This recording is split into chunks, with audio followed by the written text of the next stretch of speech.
What's going on, guys, and welcome back to Top 10 Nerd. The life of the web-slinger hasn't always been a breeze. I mean, sure, being bit by a radioactive spider and getting amazing superpowers sounds like a great time, but with great responsibility comes great tragedy, apparently.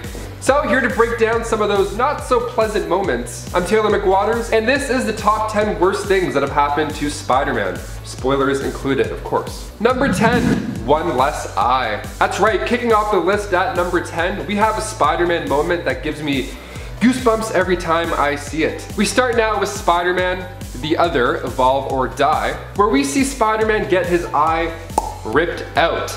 Yeah, Morlun put Spider-Man through quite the battle, but ultimately it ended with his eye being a midnight snack. Spider-Man even compared being hit by Morlun to being hit by the Incredible Hulk, saying how he's never been hit so hard in his life. He has no idea it's about to get so much worse. And before we continue, if you guys haven't done so already, please make sure to go ahead and give us a like, because it helps us out a bunch here at the studio. It's this one. Thanks a lot. Okay, now back to Peter Parker's awful life. Number 9. Clones. The Clone Saga wasn't loved by fans. I mean, for starters, it actually lasted way too long. The Clone Saga began in 1994 and lasted until 1996, and it carried out through every single Spider-Man comic. So that entire time you were reading the issues, you were also forced to keep up with this dreadful clone plot that just wouldn't stop. And on top of that, there were these new characters and plots that were coming in every issue that it became almost a chore to retain interest. The story was set to end in Amazing Spider-Man 400 in 1995, but those early issues of the Clone Saga did so well with sales, so they decided to drag it on. One of the worst parts about all this was that fans had to find out that Ben Reilly was intended on being the real Spider-Man after all of this, and the Peter Parker we've been following for years was actually the clone. So naturally fans weren't having it, and they ended up retconning this again so that Peter was Spider-Man and Ben was still the clone. I mean, what a headache to explain, let alone be forced to read for years. And the worst part of the bunch being maximum clonage. This issue, that's when it goes the worst. So check it out, or don't. Number 8. Got beaten to near death by the Phoenix Four. The Avengers vs. X-Men event was epic and mind-blowing, featuring some crazy showdowns between our favorite heroes. In A vs. X Volume 1 Part 7, Spider-Man plays a big role as he trains with Hope Summers, trying to help her learn how to control the Phoenix Force. As she grows frustrated that the fight is escalating and she hasn't been able to help, Spidey tries to reassure her that her time will come. Ironically, it's Spider-Man's time that comes later, as he covers the escape of his fellow Avengers by distracting those who are controlled by the Phoenix Force. Despite him having no chance, Spidey gets up again and again after he's beaten to a pulp, likely suffering multiple broken bones while rescuing his friends. It's a real display of heroic sacrifice from everyone's favorite wall crawler. Number 7. Impaled from a glider. So in the movie, it's a well-timed backflip that ends up taking out Norman Osborn. And the best part is, Norman does that to himself. He's like, and then he goes, "Hoo," and gets it. It's awesome. His own glider kills him. What a life lesson right there. Don't be a dick. So stupid. Like no one's there, I'm like, sorry. Well, in the comics, it went down a little bit differently. See, Ben Reilly was a clone, of course, created by the Jackal and went by the name of the Scarlet Spider. And it was him who in fact got smoked by this glider, causing his death immediately afterwards, revealing that Ben Reilly is indeed the clone. And number 6, the affair. Gwen and Norman's affair, to be specific. This is an absolute nightmare of an issue, so of course we're throwing it in here. We go now to Since Past, which was this 5-part story that revealed that Gwen Stacy had actually had an affair with Norman Osborn. And they had kids named Gabriel and Sarah. So he meets them in a pretty wild way. We're introduced to these two twin characters, these new mysterious characters, and one of them really resembles Gwen Stacy, like by a lot. So Spider-Man 509, this begins, and it starts with a letter from a dead Gwen Stacy. So Peter starts to analyze the situation and the letter, and eventually finds out the secret that even Mary Jane knew about. So 7 months before Gwen's death, she gave birth to these twins with Norman. But because of Norman's blood, they aged a lot faster. And this wasn't taken too well by comic book fans, as this was written out pretty fast. Still an awful time for Peter, I'd say. I mean, even Mary Jane knew about it the whole time. So many secrets, so little time. And number 5, more girl problems. Peter and his human life alone could be a sitcom. In one trilogy, we have Mary Jane as the love life, and then in Garfield's movies, we have Gwen Stacy. How many girls does Spider-Man have in these comics? Well, that's a tricky question because Spider-Man and Peter Parker are very different people. They're perceived differently by others, specifically Black Cat. So Black Cat, being a known burglar, is met by Spider-Man in the night, and she knows he's at minimum attracted to her, right, physically. In Amazing Spider-Man issue 194, we see the two of them get pretty flirty and even exchange a kiss. But when Black Cat finds out who Spider-Man really is, she's less interested. You gotta play it cool, Pete. Play it cool. Keep the mask on. Less talking, more masking. Number 4. Killed by Thanos. Is there anything worse than ceasing to exist? When Thanos performed his legendary snap with the Infinity Gauntlet, literally half the universe was wiped away, but I was too busy worrying about Spidey to even comprehend the destruction. Seeing Spider-Man disappear like dust on the big screen was seriously heart-wrenching for a lot of people, but it also spawned a generation of hilarious memes, perfectly balanced as all things should be. Luckily for us, these events are undone eventually, but man, there's nothing like seeing Spider-Man die to sober you up. Number 3, he was crucified. That's right, in X-Men issue 191, we see our boy Pete on the front panel with the words Raiders of the Lost Temple written at the top. See, this issue is a lot of fun for everybody, but of course, Spider-Man. The issue begins with the Avengers and the X-Men trapped in this world where Kulan Gath has made everything a little bit old-fashioned, like very old-fashioned. His spell turned cars into horse-drawn carriages. It turned guns into swords, which way more fun in my opinion, and police officers turn into civic guards. The whole city becomes medieval times. It's insane. Then Spider-Man gets crucified and tortured, even admitting that he didn't think it would be possible to hurt so much. And Gath's barely begun. Yeah, he was upset. Honestly, he was one issue away from Ramsay Bolton walking in and calling him Reek instead of Pete. One for the Game of Thrones fans, there you go. And number 2, identity not so secret.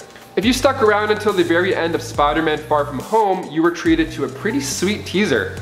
So of course we see J.K. Simmons reprise his role of J. Jonah Jameson in what starts out as a pretty comical scene. Now of course we're happy to see him back in this Spider-Man universe, but he comes bearing bad news. He ends up showing leaked footage from the final battle with Mysterio, and in the footage we see him shout out Spider-Man by his secret identity, Peter Parker, and a nice little photo to go along with it too. Now this isn't the first time this has happened. Back in the comics before the Civil War storyline, Peter takes a page out of Tony's book and reveals his secret identity to the world.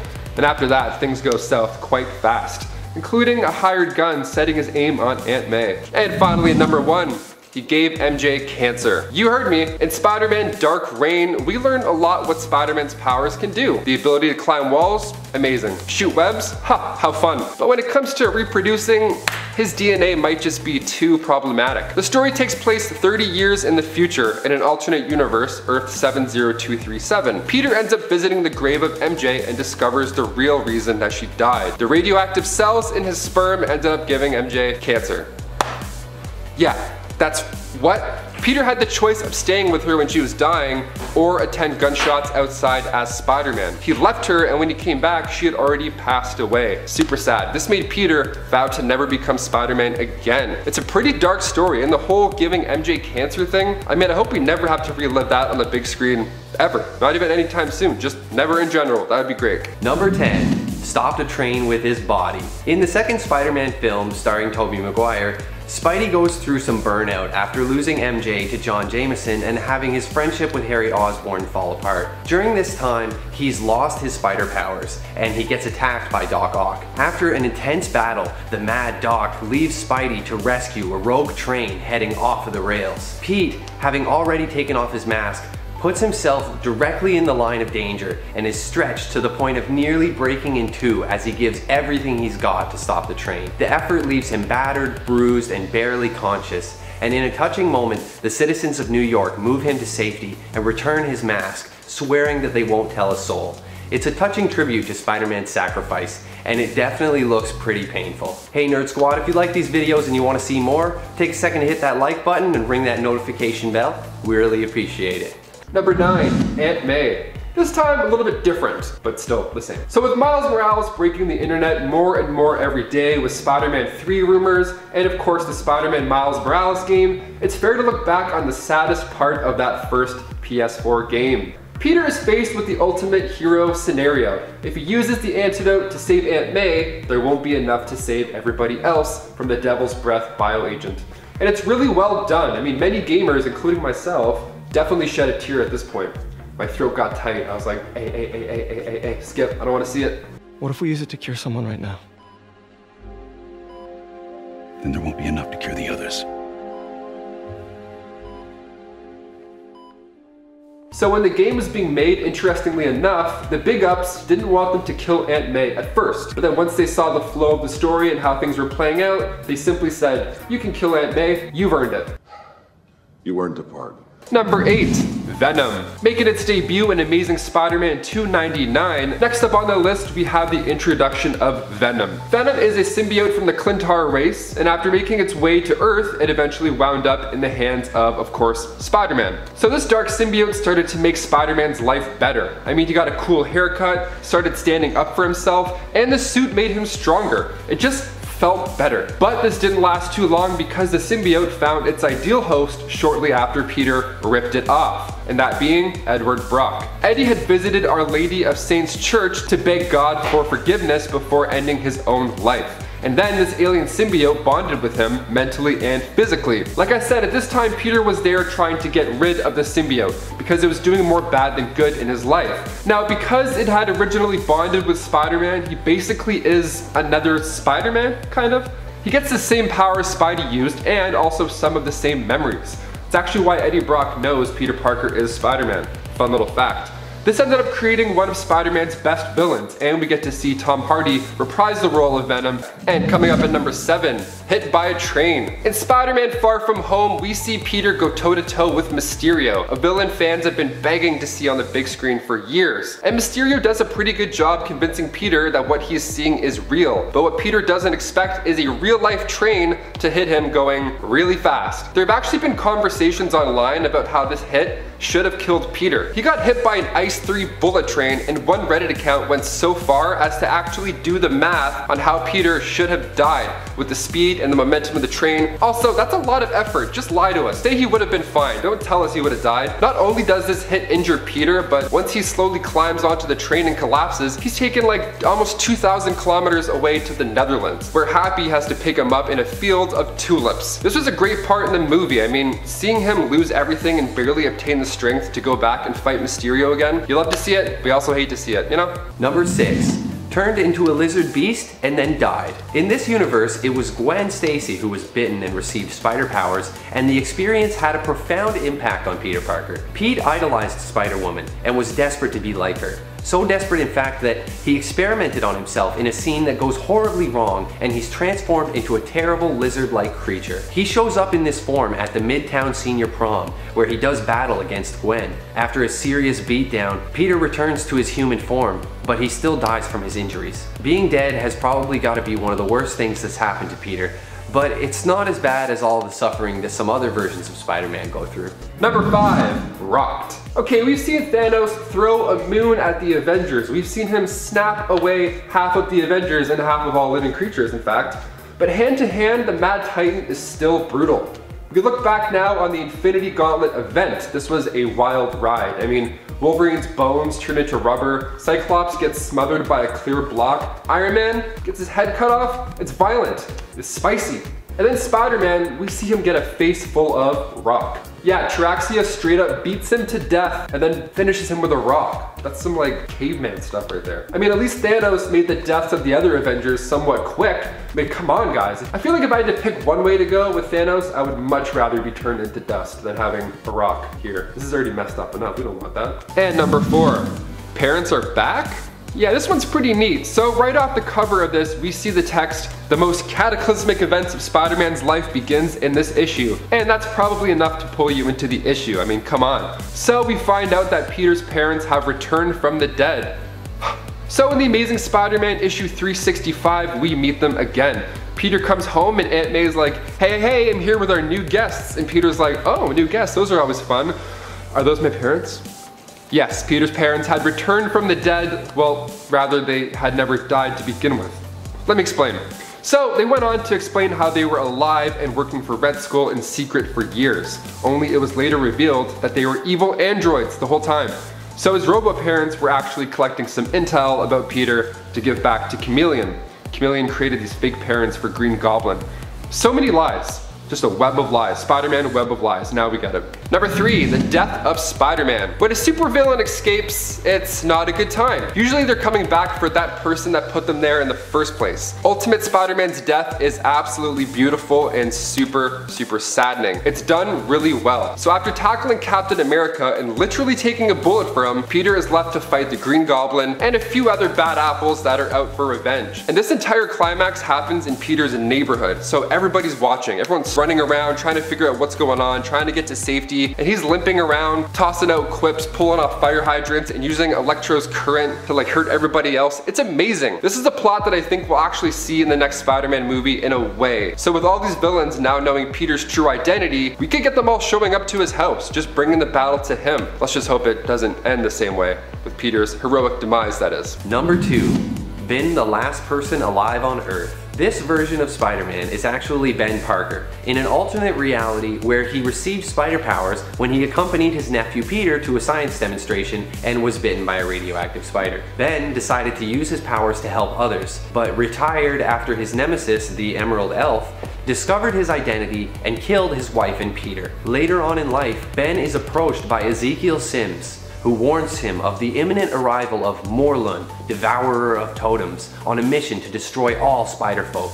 Ezekiel allows Ben to hide in his bunker under Sims' tower, and while he's there, the whole city of New York and presumably the world is subjected to nuclear destruction. He only emerges from the bunker later when the other spider totems arrive in the universe to enlist his help.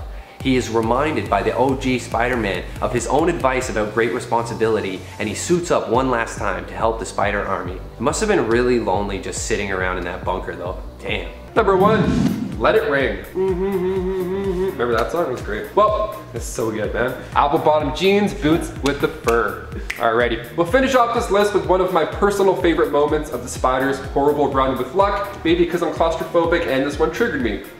You've been warned. Spider-Man 300. There's a huge brawl with Venom and Spider-Man, and it's a lot of fun, right? A lot of webbing, a lot of punching and kicking and thwips. And at the beginning, Spider-Man is trying desperately to reach the Fantastic Four's Sonic Blaster, right? Just one little pew, and then we're good. Eddie Brock is doing his villain monologue stuff, and Spidey's like, yeah, keep talking, and he's trying to reach his blaster, and then Brock notices and slams him through the floor. Then Venom knocks him out, and then Spider-Man wakes up upside down. Yeah, he's webbed up to this giant bell. So when the clock strikes midnight, that heavy clapper, it's gonna kill him. It's gonna get him right in the head. It's kind of like Saw, in a way. It's really twisted. So in a last-minute attempt, Peter barely manages to squeeze his hand out, stopping the bell from ringing. But of course, it's not easy. It's only time before the constant hitting will crush the bones in his hand. And he acknowledges this too. He knows that he's in a sticky situation. After barely escaping, the bell does finally ring. And if Peter sticks around, he too would die along with Venom. So even if you win, you lose. That's life. That's how life goes. Sometimes you're stuck between a bell and a hard place. Kicking off the list at number 10, Buried by Craven. In the storyline, Craven's Last Hunt, published in 1987, it has quite an interesting illustration on its front page. We see a dark Spider-Man crawling out of a grave with the tombstone reading, "Here lies Spider-Man." Weird, what's going on? This 5-part series, of course, as you would guess, centers around the death of Spider-Man. So Craven is frustrated after his failed attempts to catch Spider-Man,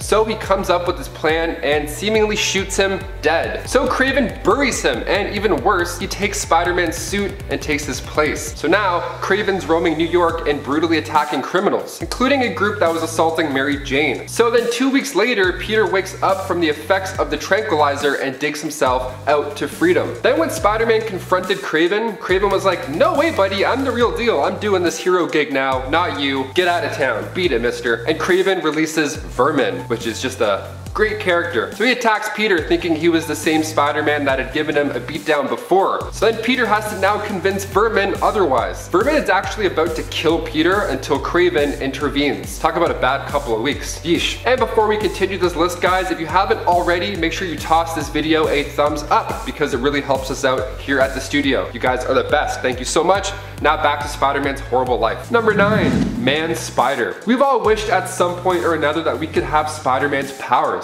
I mean, the wall crawling alone I would take. Oh, so useful. But what if you got more than you bargained for power-wise? Well, in Spider-Man Disassembled, we see this in a pretty gross way. Peter starts to become an actual spider, starting with growing an extra set of peepers. Yeah, so that's disgusting. But wait, there's more. He ends up becoming an actual spider. Yeah, so after being injected with this goop from the Spider Queen, not only does he grow some extra eyes, but he also gives birth to another Peter Parker. Yeah, you heard me correctly. So out comes Peter, and he's the same Peter Parker as before, but a little stronger, with maybe a hint of PTSD sprinkled in there. But that's not particularly new to Peter. Bonus points to Peter also for attending a wedding with the 2 extra eyes and not being noticed. Gotta love Star Trek themed weddings. Get away with everything. Number 8, best friend problems. It's always incredible to me when a superhero has a bully. Like, it always happens. And I mean, sure, it's a nice message to audience members not to be a bully. You know, you never know what battle somebody else is fighting at home. And it's usually a nice reveal. Like, Flash Thompson is more of a lighthearted bully in the new Spider-Man movies. He kind of looks up to Spider-Man, but he doesn't look to Peter Parker. It's a fun dynamic to play with. So when we meet Harry Osborn and see his arc, it's pretty wild. Harry initially wasn't a fan of Peter Parker in the first place. He thought he was a snob. But then he realized Peter's distance was actually due to his aunt's health problems, and the two of them ended up becoming good friends. In the 2002 Spider-Man film, we see the beginning of a best friend becoming the villain, and this time propelled by jealousy. And it was a nice relationship to see on screen. It added a lot to the film. We have James Franco playing Harry Osborn in the original trilogy, and by the time the third one rolls around, Harry is a full-on villain, sporting the new alter ego, the Green Goblin, taking the place, of course, of his father, Norman. Harry and his father's relationship was never easy breezy, even before Norman became a supervillain. So Peter was helping Harry get through problems with his father, and Spider-Man was fighting the Green Goblin. So we were treated to these layers of who knows what, and all these dynamic relationships playing in with each other. And it's what made the first Spider-Man movie so good. In the comics, when Peter and Norman finally figured out who each other really was, Norman suffered from amnesia after the fight. So Peter made up this story about how Norman was actually injured while he was helping Spider-Man fight the Green Goblin. Not a bad save. So Peter went to the hospital to check up on him, you know, see how things were going. And then Harry saw this as a sign that the two of them were friends. So sometimes your bestie gets close to you, sometimes they try and kill you with their dad's glider. You get what you got. Number 7. Became a heartless killer and died. Introduced in What If Spider-Man vs. Wolverine in 2008, Assassin Spider-Man is a serious dude. This version of Spidey becomes an assassin that works alongside Wolverine, which sounds super awesome and not like one of the worst things to ever happen to him. However, he eventually becomes kind of jaded, with no qualms about killing and just doing whatever it takes to get the job done. Worse still, this version of Pete doesn't even make any quips or crack jokes like the Spidey we know and love. He literally has a gun in his web shooters. He is eventually recruited into the Spider Army, but later he tragically dies. Still, not the worst thing to happen to Spider-Man. Number 6. He loses a leg. I have a great arm and leg joke at the end of this one. Here we go. It took me an hour. I'm like, that's it. Peter Parker, this time from Earth 982, aka the MC2 universe. So after a battle with the Green Goblin, Peter ends up losing his entire left leg. So this happened about 2 years after the birth of his daughter, May, and the incident was so horrific for Peter that he quit. Yeah, he stopped being Spider-Man, which is sad. But then cut to many years later, May Parker grows up and puts on the suit herself. And she looks pretty badass. We love the MC2 universe. So while Peter is walking around with a fake leg and a cane, she's swinging around busting arms dealers. Too bad she didn't run into any legs dealers. Number 5. Doc Swap. This is a body swapping story that might make you pretty uncomfortable. So we go now to the Amazing Spider-Man 700, where we find a dying Dr. Otto Octavius. So Octavius switches bodies with Spider-Man, so that Spider-Man would die in his body and then he would live on inside the body of a superhero and do some good. Not a bad plan. Now the best part of this is that Peter was still inside, a little bit. He was able to remain inside the body and could communicate, only communicate with the new webhead, Otto Octavius. It's like your subconscious just talking to you the whole time. It was pretty neat to see this version of Spider-Man as well. And after a few minutes with the new, younger, healthier body, Don himself, the new name, the superior Spider-Man. And number 4, the deal with the devil. The One More Day storyline is next up on our list. This is a 4-issue story, but because of delays, it took 5 months to conclude. That's a lot of waiting. I mean, we're still waiting for the Black Widow movie to come out, so I mean, it's not too bad in comparison, but still, any wait sucks. The story began in 2007 in Amazing Spider-Man issue 544, and instead of the usual thugs or enhanced scientist villain, we see Spider-Man make a deal with the devil. The devil, of course, being Mephisto. So after Spider-Man revealed his identity in the Civil War storyline, people of course were after him, now knowing his true identity. So after a bullet strikes Aunt May instead of Peter, he of course feels like he's the one to blame. Even the opening of the story shows Aunt May in a hospital bed with Peter talking about how she was perfectly fine just a few days before. Like, it's dark right off the bat. So he first goes to Iron Man and gives him being the one who convinced Peter to reveal his identity in the first place. So he webs him up and gets all cool and bad cop. And it's nice to see, but it's also heartbreaking, because that bullet was meant for him. Peter is feeling the guilt, and cue Mephisto. Yeah, the devil shows up and offers a deal to Peter while Aunt May is currently dying. So MJ adds to the pitch. So basically what happens is that the world will now forget about Peter's identity. Great. Aunt May will live. Neat. But the kicker is that MJ and Peter never got married. It's kind of like Shrek 4, except worse. So they hug one final time, and MJ explains that their love was always meant to be, and that whatever Mephisto does is unstoppable. And then poof, the deal is sealed. The next day, Peter's like, oh man, another uneventful night, just the way I like it, me being Peter Parker, not married, and all that jazz. And all the backstory just like that was wiped out at the turn of a page. Number 3, became one of the 4 Horsemen of Apocalypse. This has actually happened to Spider-Man on 2 different occasions. Once in Cable and Deadpool number 15 in 2005, and then again in Avengers Volume 4. In these 2 stories, Apocalypse unleashes his master plan for world domination, which includes recruiting 4 people he finds fit to be his Horsemen of the Apocalypse. The 2010 version is especially horrifying, with Spidey being horribly mutated into this hairy white beast, seemingly fused to a horse-like creature that looks like it's made of webbing. Being used by evil bad guys is bad enough, but being turned into a hideous monster for that is definitely not Spider-Man's finest hour. Number 2, he dies. Again.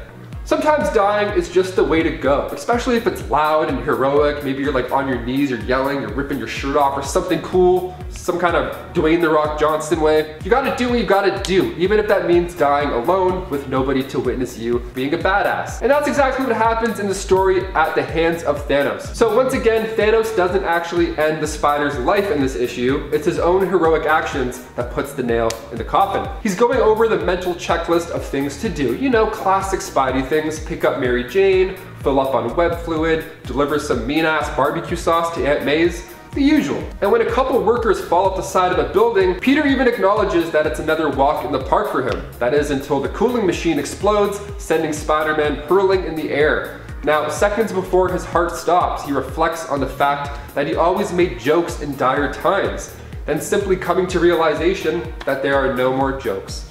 And crash, the barbecue sauce breaks off the ground as Spider-Man dies.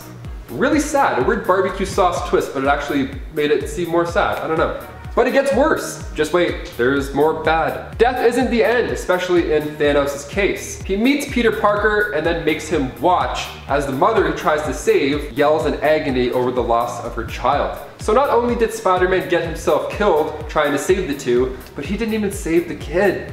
Bad luck Brian over here, come on. And finally, number 1, you guessed it, Uncle Ben's death. Of course we have to include this in the list and save it for last. We had to sit through this in theaters like numerous times, and that's for good reason. One of the biggest moments of Peter Parker's life was when his Uncle Ben died. Now, after letting a thug out of his sights, that thug ended up being the one to take his uncle's life. So not only did Peter of course feel saddened by this very close loss, especially not having parents to begin with, but he was responsible for letting this guy get away. He honestly let it happen, and then in Amazing Fantasy issue 15, we see it all unfold. So after a police officer asks Spider-Man why he let the crook get in an elevator and make a break for it, Spider-Man responds with, "Sorry pal, that's your job. I'm through being pushed around by anyone. From now on, I just look out for number 1, and that means me."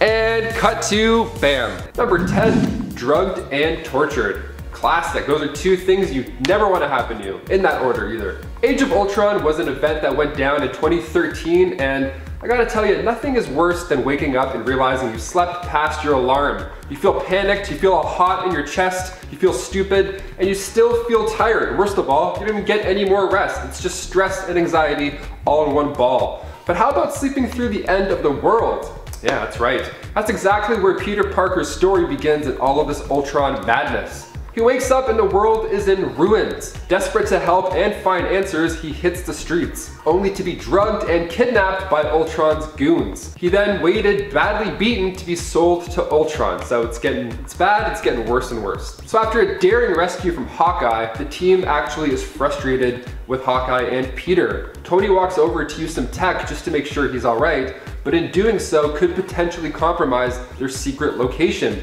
Damn you, Tony even says to him.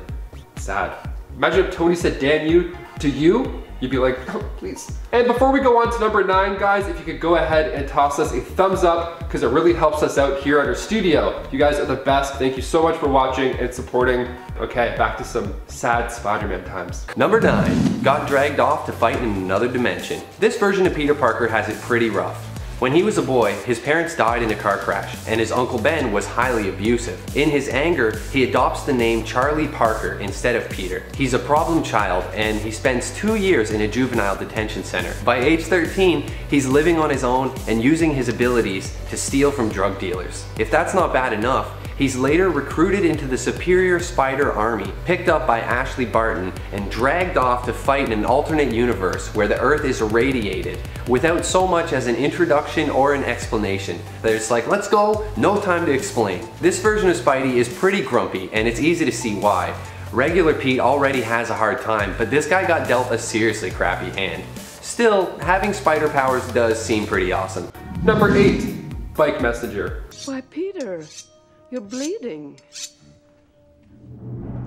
Oh, yeah. I stepped off a curb and got clipped by one of those bike messengers.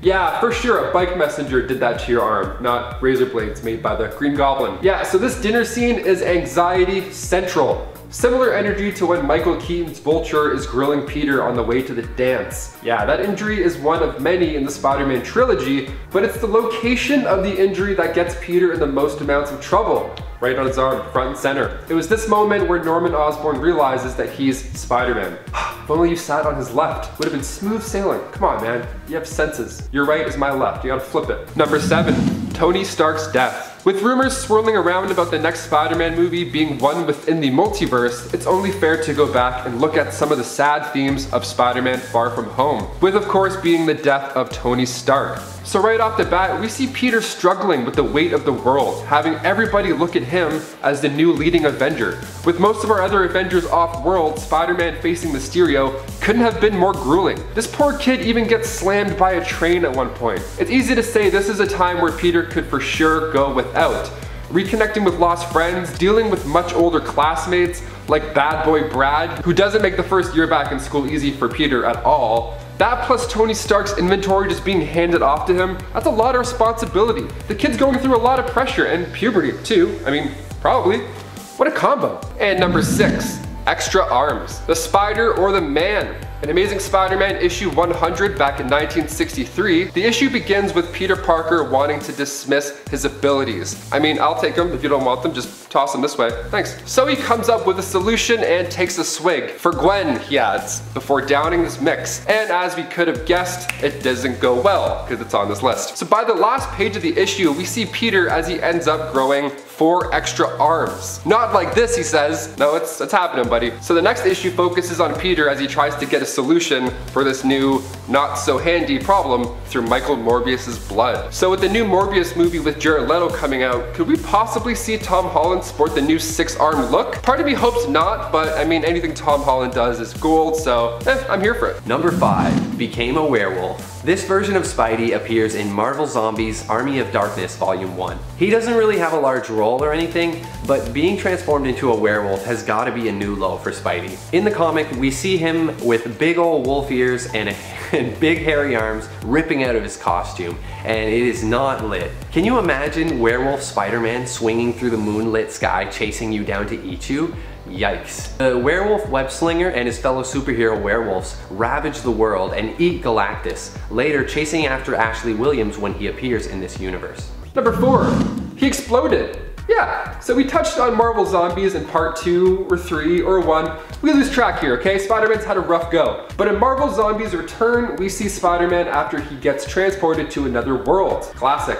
But this time, the field trip goes dark when Spider-Man realizes he's in the past. So there's a lot of zombie stuff on the up and up. So the zombie Spider-Man in this world ends up having some of Sandman's crew for lunch. So Sandman gets out of Dodge, right? But upon doing this, he bumps into the Spider-Man and he's like, oh, you again, you're not eating me, buddy. And then Sandman puts himself into Spider-Man's mouth, which is kind of like eating him, idiot. Which already, worst case scenario, to have that much sand in your mouth. And then to make things even worse, Sandman then grows and moves around until he explodes out of Spider-Man.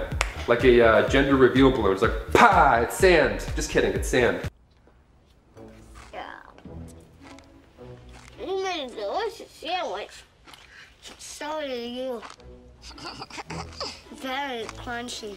And number 3, Gwen Stacy's death. This one left average moviegoers stunned in theaters when The Amazing Spider-Man 2 hit the big screen. We finally see the death of Gwen Stacy, and it's beautiful. So of course this comes from the comics, specifically in issue 121 of The Amazing Spider-Man. The Green Goblin ends up dropping her off the Brooklyn Bridge, and although Peter has his trusty webs, sometimes the angle just doesn't quite work out, and Gwen's neck ended up snapping from the momentum. So this happened in the movie as well, and Eagle Eye fans could spot the clock tower in The Amazing Spider-Man 2 striking 12:10, which references issue 121. And the way the web shot out like a hand too, I mean, really? Right in the heart. This scene's amazing. I mean, of course it's really sad, but the music, the way it's shot, really drives this part home. I mean, it's sad that this scene was one of the last ones we got from Andrew Garfield's Spider-Man run. Sure, the movies weren't as good as the new installments, but it would have been nice to see where this Spider-Man went after this dark moment. Would have been pretty dark. We'll never know. I mean, maybe multiverse stuff. We'll see. Number 2, Curtis Connors. It's always fun giving one of your favorite teachers a hand in a project or something, but I mean, giving them a hand literally could end up pretty bad. In the comics, Dr. Kurt Connors lost his arm due to an explosion in a war and started to spend his life researching on new ways to grow it back. Hence the lizard growing the tail back thing, you got it. So once this finally happened, there were a few side effects. We see his arm grow back, but then as we see in the Amazing Spider-Man movie, Dr. Curtis Connors also becomes a full-on lizard. I mean, sure, lizards can grow their tails, but when you add that in with a human driven by rage and mixed DNA, the brain can alter as well. And his story arc begins with Amazing Spider-Man 6, and it's really cool. Especially if you've seen the movie, if you haven't quite read the comics, this is a nice little backstory that they didn't explain too much. And here we are at number 1. Turned into a zombie and ate Mary Jane and Aunt May. This one is just seriously messed up. So in this story, a zombie virus is infecting heroes like Luke Cage and Hawkeye, and eventually Spider-Man as well. After being bitten by Colonel America, Spidey takes a punch that dislocates his jaw, and then in this fight realizes the level of destruction happening all across the city. He realizes in the moment he's gonna have to go save Mary Jane and Aunt May, so he just bails, swings off to go and save them ASAP. Unfortunately, he does show up a little too late, and the zombie virus is already working its way through his body. When MJ approaches, he lashes out and bites her, and as she turns into a zombie, Pete sets to work on Aunt May. Ultimately, we are treated to this horrifying scene in which Spidey holds up Aunt May's severed head and screams at it. Yeesh. Guys, thank you so much for watching. Please leave your thoughts, comments, concerns, secrets, all that jazz down below because I love reading them. And next video, maybe I'll read out some of my other favorites. I don't know. I'm Taylor McWatters. You're you. Stay safe. We'll catch you next time.